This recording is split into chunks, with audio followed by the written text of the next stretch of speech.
Well, today I have with us Eli, and I've met Eli through a friend of ours, a mutual friend, a Debbie. And, I don't know the whole circle path on that, but it turned out really well. And, Eli and I had a conversation prior to this, and, we thought it would be a good fit for him to come on and share, his story and the journey that he's gone through to get to where he is today. So, Eli, if you wouldn't mind just introducing yourself and where you're at now in life, and we can travel along and see, how you got to where you are today. Awesome. Well, thank you. It's my pleasure to be here. I have a lot of fun with these things. And yeah, it was like, so Debbie introduced us. I'm trying to remember. I met Debbie. I don't even remember because it's like this whole circle of where everybody meets. I love meeting cool people. If you Uh, see the video version of this, it's like literally right above my head. It says meet cool people. And that is kind of like the thing that I go by in everything I do in my life. My business from that standpoint, I created a program called the Follow-Up Rockstar system. I am an automation guy. I'm a relationship guy. It is all about, the people that you meet are going to get you anywhere you want to go. And how do you stay in touch with those people and not drop the ball? Like humans, we will make mistakes, we will forget things. And so let's use the tools and technology that are out there to help that not happen. And that's kind of where the Follow-Up Rockstar system comes from. And that also frees me up to network and connect and go hang out with cool people and have a lot of fun while we're doing it.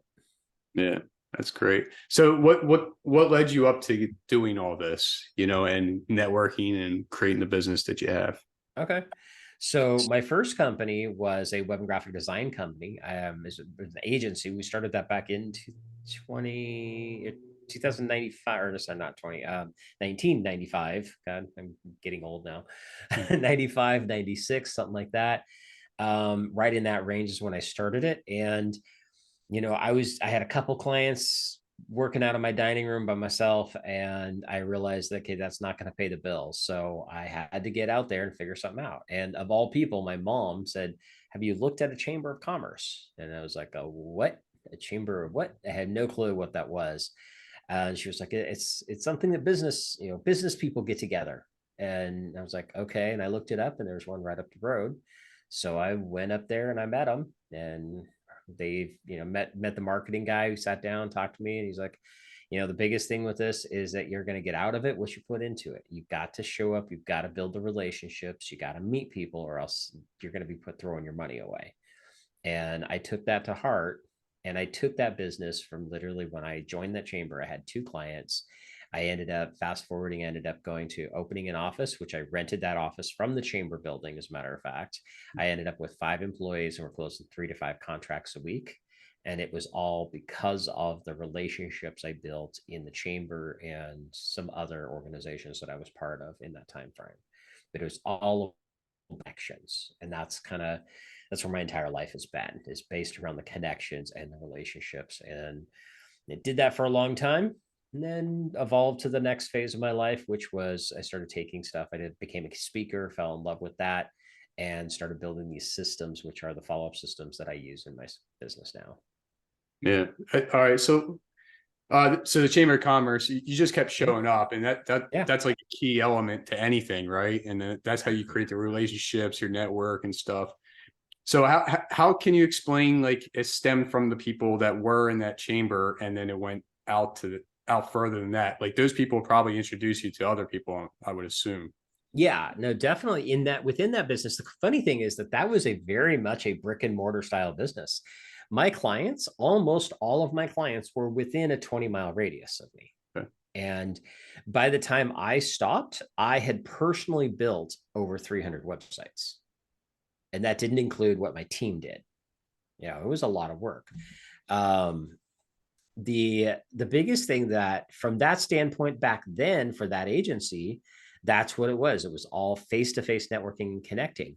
When I started my second business, which has evolved to what I do now, which is more coaching and consulting, and it's actually was where, instead of going to local chambers of commerce and BNI type groups and things like that, what I ended up doing was going to conferences and seminars and going to events where you've got 300-400 people that are not just necessarily your target audience, but that are motivated to grow their business and meet more movers and shakers.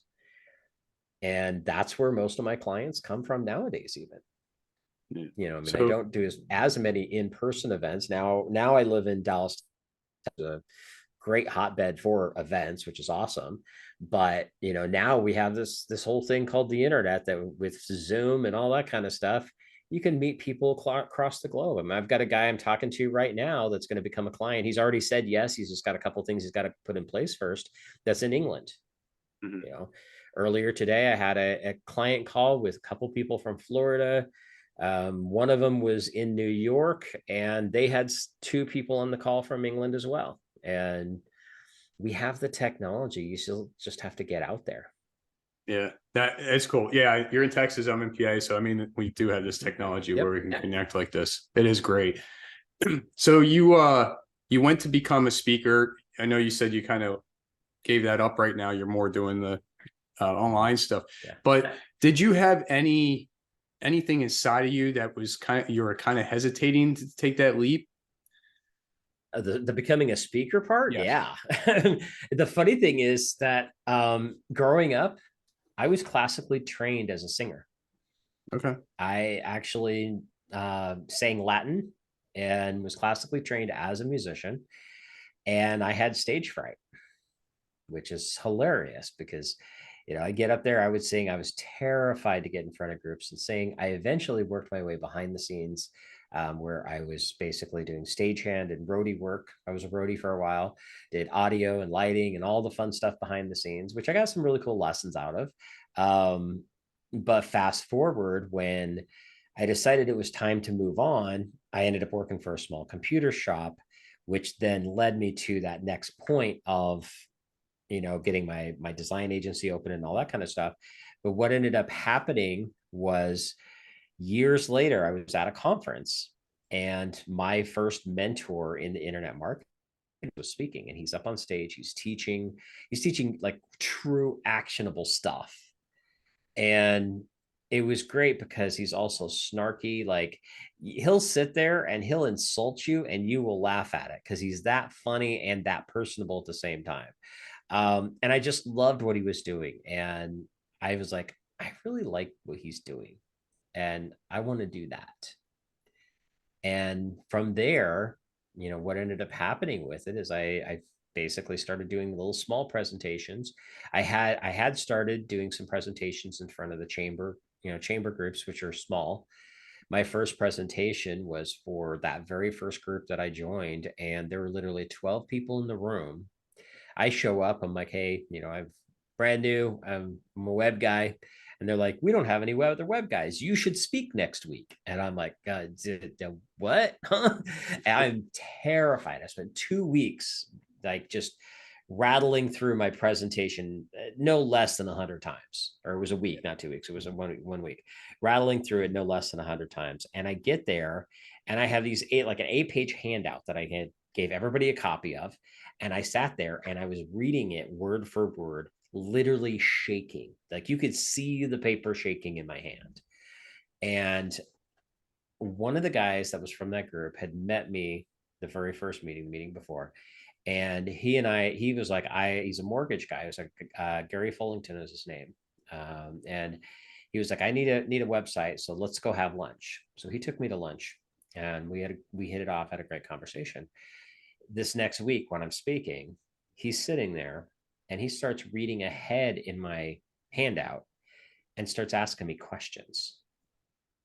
So he got me basically to quit reading my stuff word for word and just questions he had. Mhm. And I found, realized that calmed me down, made it a lot easier, because all I'm doing is just answering questions. I already knew the answers. I was just afraid to just talk about it. Right. And it was really interesting how that worked out, because that actually was the first lesson that I got in all of that, was that my style of speaking is interactive conversation. I don't care if there's 10 people or 10,000 people, we're just having a talk. Mhm. And that completely changed my entire mindset behind speaking in public. And Yeah.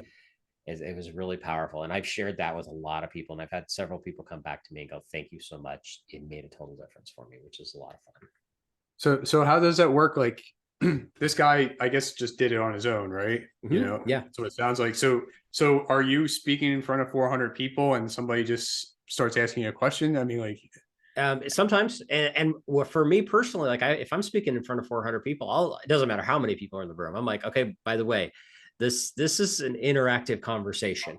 I'm not just up here to preach to you. I am not mhm. here to lecture you.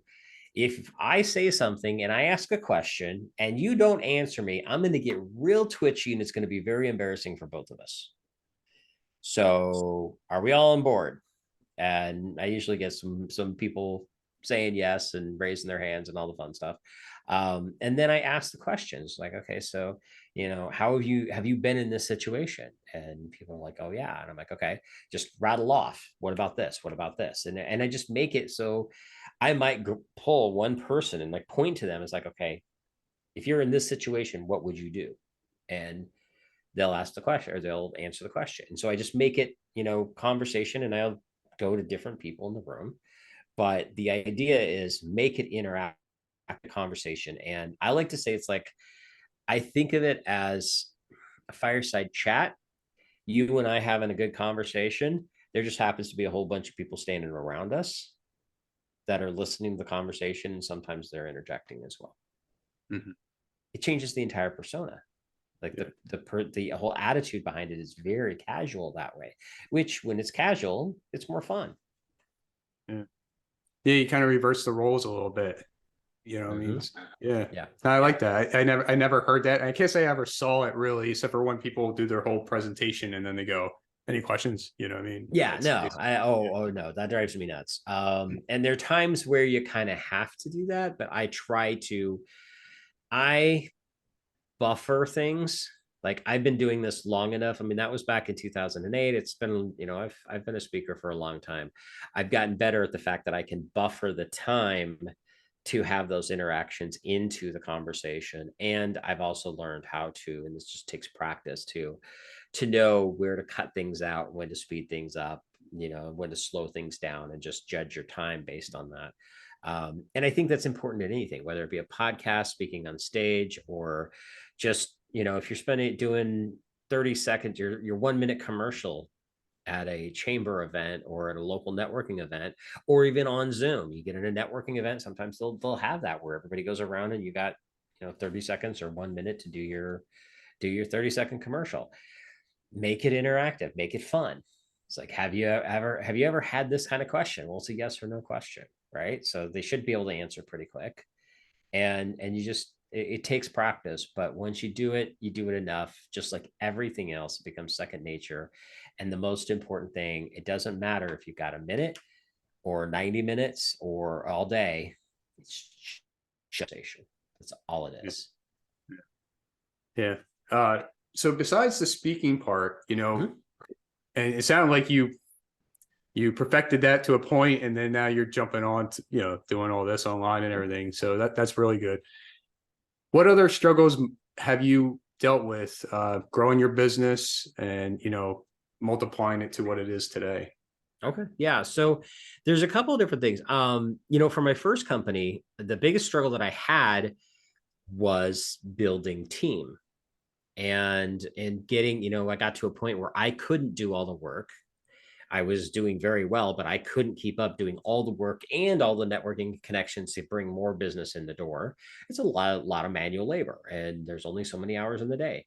So I ended up getting to a point where I was bringing people in. At one point, I had those 5 employees, and to be perfectly honest, that was the most miserable part of my life.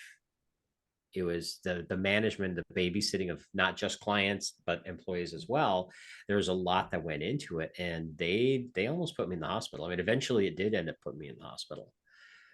But the interesting thing with that was I learned, and that's where I started moving away from the design agency into building a coaching and training company. Because at that point, that makes it so it's, me teaching is what brings in the money, but it's in a group format. So what can you do to leverage your expertise? instead of having to do one-on-one manual labor all the time, how can you leverage that? That's really important to think about. Something that is very important when you're starting out. And now that I've fast forward all these years and with the new business, and even I've been rebuilding a lot of the stuff that I do now. There's a great book I just finished reading called Buy Back Your Time, Dan Martell. Um, it's a really, really good book with the idea of don't hire somebody to scale your business. Hire someone to help you buy back your time. Because if you do it properly, it will help you scale your business. And one of the reasons is because if you can, let's say your effective hourly rate right now is $75 an hour. Okay. If you can hire somebody for $50 an hour to do that job, not only did you make a $25 profit, but that hour is now freed up for you to focus on higher level things.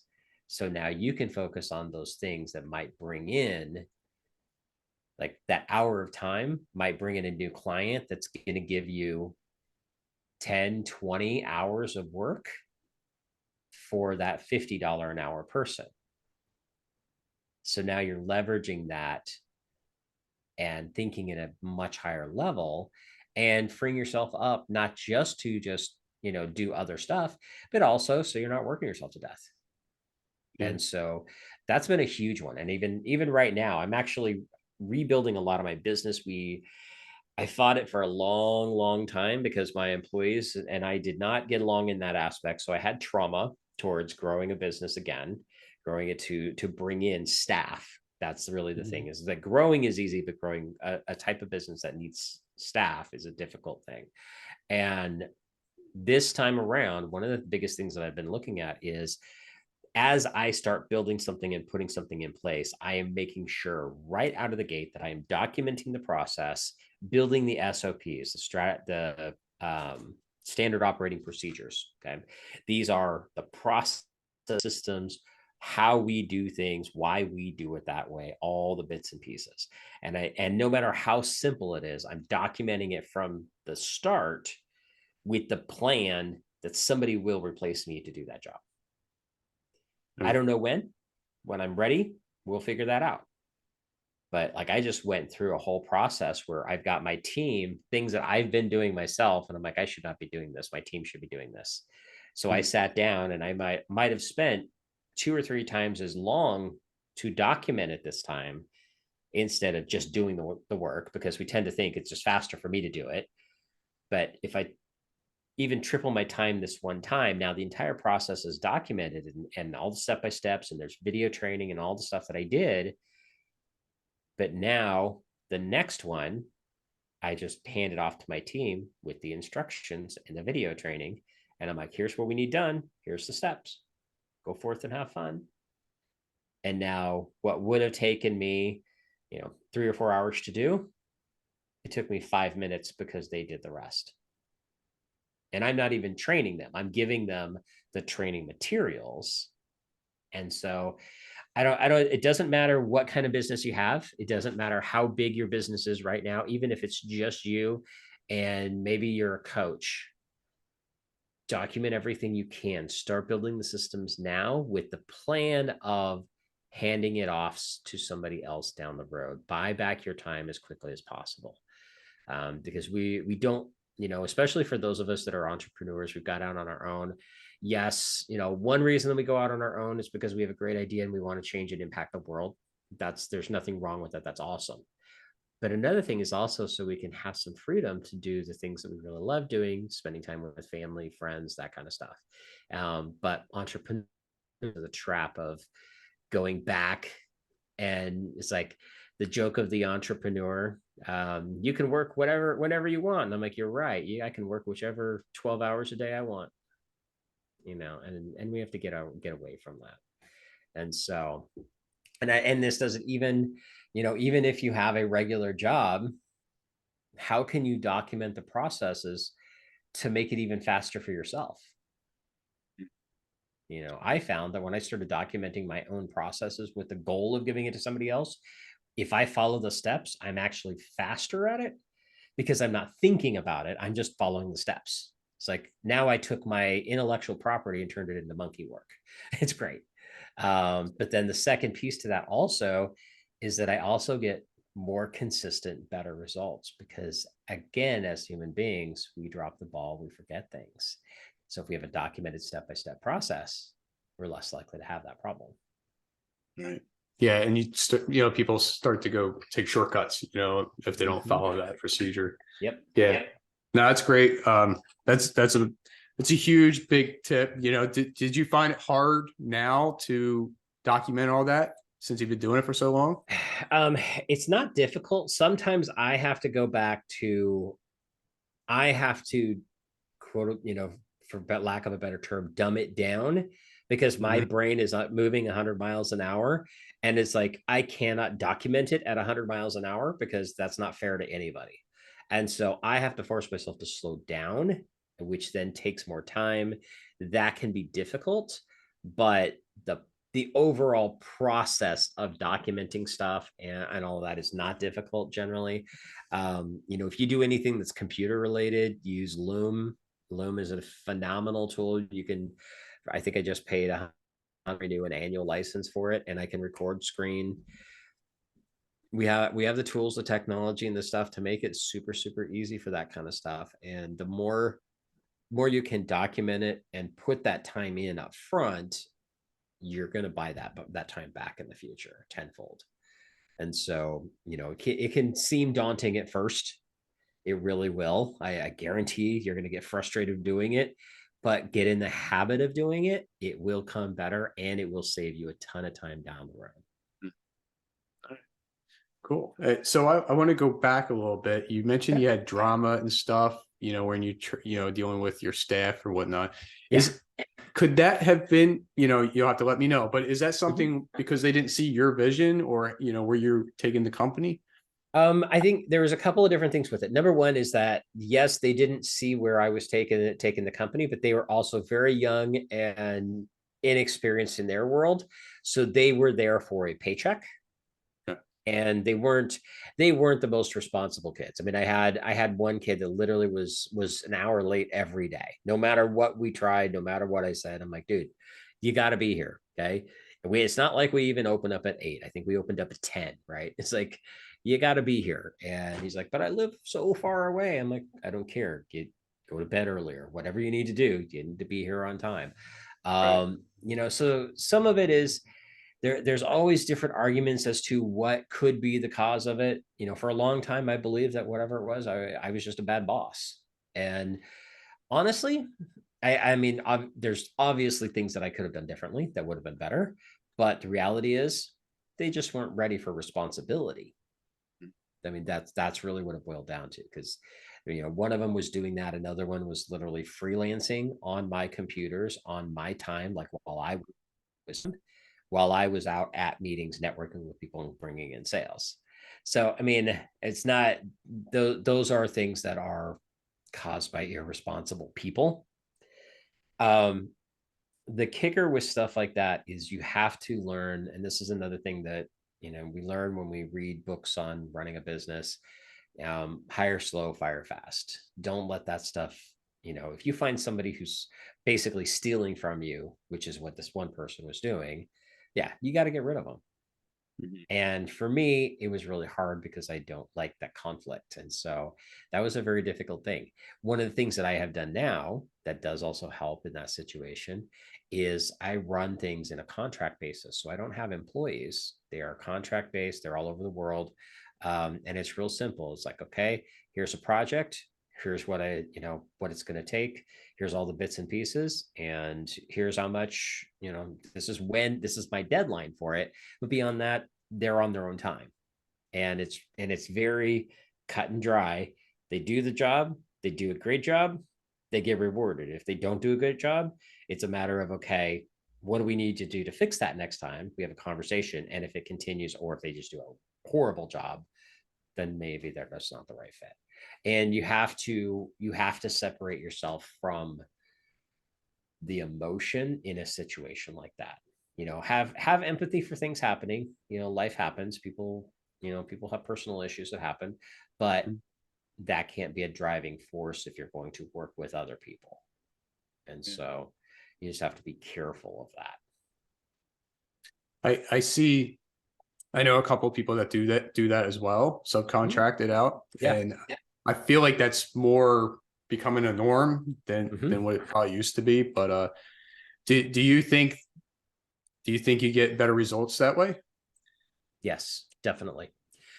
The reason that you get better results for that, and other people may have a different experience. So, this isn't a cut and dry yes, but in my world, what I find is it's our agreement of working together is very simple. Here's the task. This is how I need it done. Here's how much you're going to get paid for it. You accept it or you don't. And if you accept it and don't do it following those steps, then I need to find somebody else.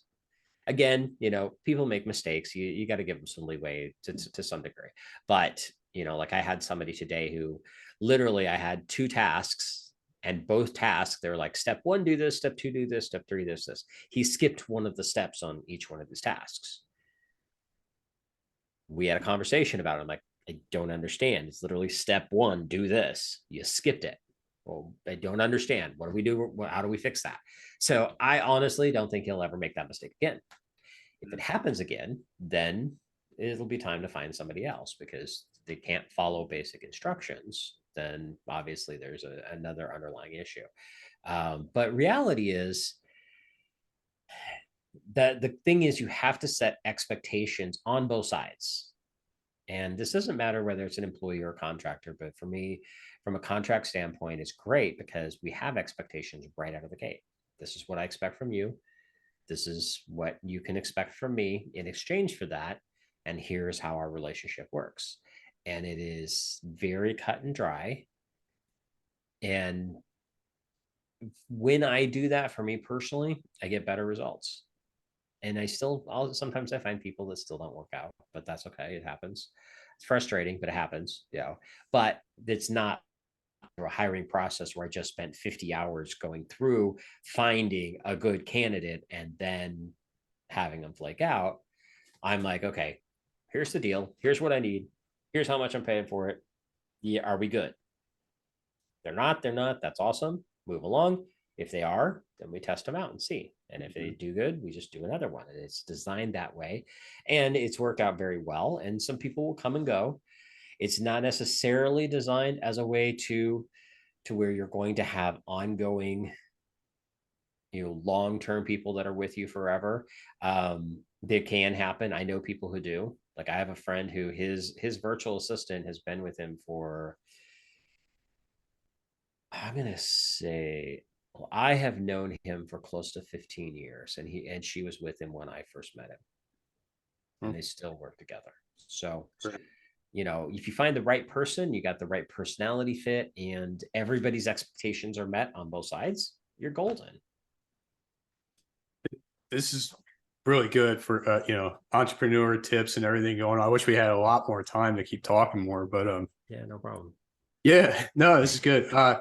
So I mean, let's just go into how can people connect and work with you or find out what you do. And I know you have some kind of networking groups and stuff that you have. So if you could just share how they can connect with you, that'd be great. Best way to connect with me, go to connectwithely.com. And Ely is ELY.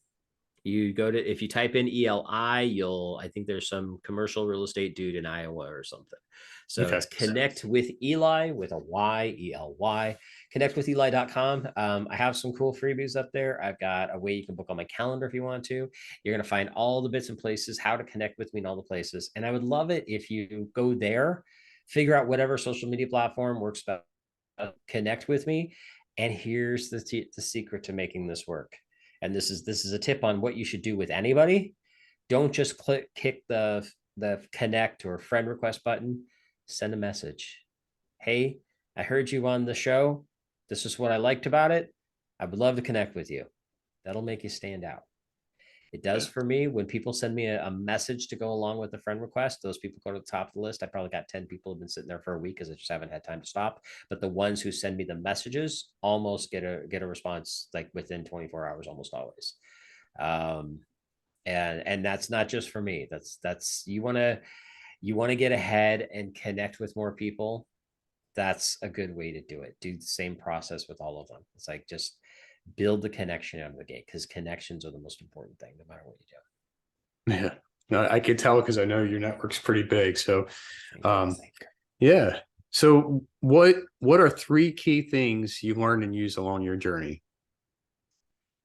The very first thing is always think in here's this, write this down. Okay, this is a writer downer. My first mentor in the internet marketing space taught me a lot of great stuff. The one thing that he taught me is Mhm. literally the basis of everything that I do in my business. And it goes off of these three words: next logical step. Okay. Everything we do is a journey.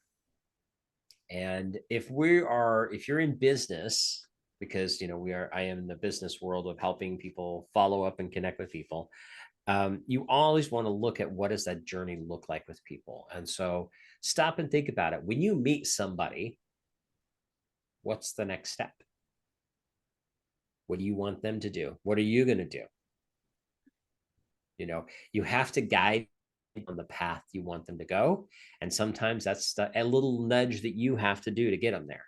So, like for me, when I meet somebody, I have them go to my connectwithely.com website, and I have them download my virtual business card. So it's in their phone. All my contact information is right there in their phone.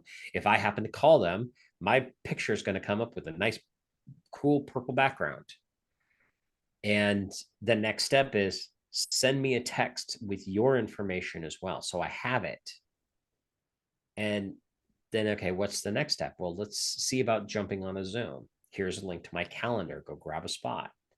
What's the next step? What's the next step? So, next logical step.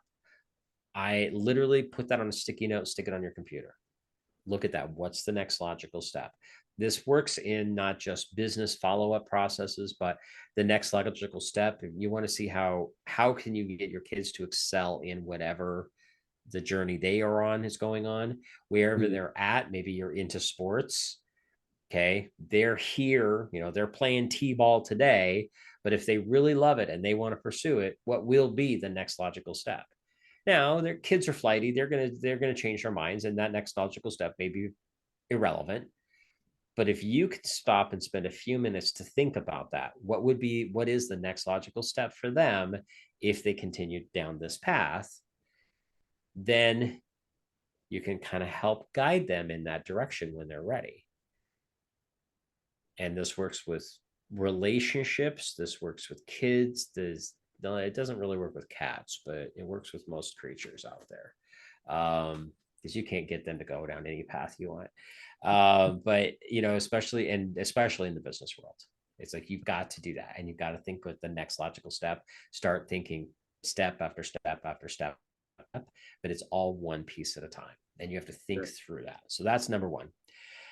Two, you are always marketing yourself, no matter what you do.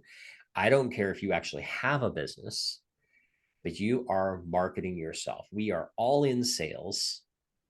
My dog, and I've lost him not that long ago, so it's kind of a little hard. But I used to say the joke about the fact that my dog is one of the best salesmen in the world, because he tells me when to stop and go play with him, Mhm. and he convinces me to do it every damn time. Mhm. So we are all in that. We have to sell ourselves. That means being presentable, being pleasant. I think it was Napoleon Hill that one of the things he said, one of the best, most important traits is to have a pleasing personality. Be a nice person. Do the basic things, please, thank you, open the doors. That's huge. Those little things, they're super simple. If you're walking down the street, pick up a piece of trash you see, throw it in the trash. Little simple things like that make a big difference. And the third one actually goes to a quote. It's my favorite quote of all time, and it is, "The problem is not the problem. The problem is your attitude with the problem." And if you think about that, the whole point of it is, don't overthink things, because most of the time the problems we have are not as big as we think they are. It's like you come in when something blows up, because it's going to. Life happens. Yep.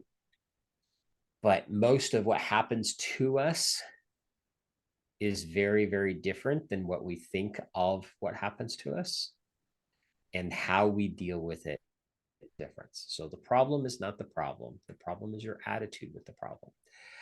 By the way, you want to make any guess on who said that? I wouldn't know. God, is this you? No, it's not me. I'd love to claim it. That was a quote by Captain Jack Sparrow. Okay, all right. There Okay. you go. There's some So good ones in movies. Yes. there's some great ones in some movies, and that one is my favorite one. That is actually the background of one of my monitors. Awesome. And it reminds me, it's like, it doesn't matter what happens, life happens, people do stupid things. Life is going to blow up on you at some point, big Mhm. or small, right? It's going to happen. The kicker is how you deal with it. That's what makes us great. If you can learn to take it in stride, look for solutions. Don't dwell on the problem. Focus on the solutions. When you can do that, then you're testing and expanding your critical thinking skills. And when you can do that, you're unstoppable. No, it's great. Yeah, I do like that quote, and I'm glad you shared it, especially for the last part. You know what I mean? So Eli, it's great we've connected, and you were able to join us, and come on and share your story. We might have to do this again, because I feel like I could have gotten a lot more out of you. But Yeah, anytime. yeah. You tell me when, I'll come back. I've been around this globe for a long time. We got all kinds of fun stories we could share. Yeah. All right, great. No, I appreciate you coming on. Thank you. Thank you so much, my friend. I appreciate you having me. No problem.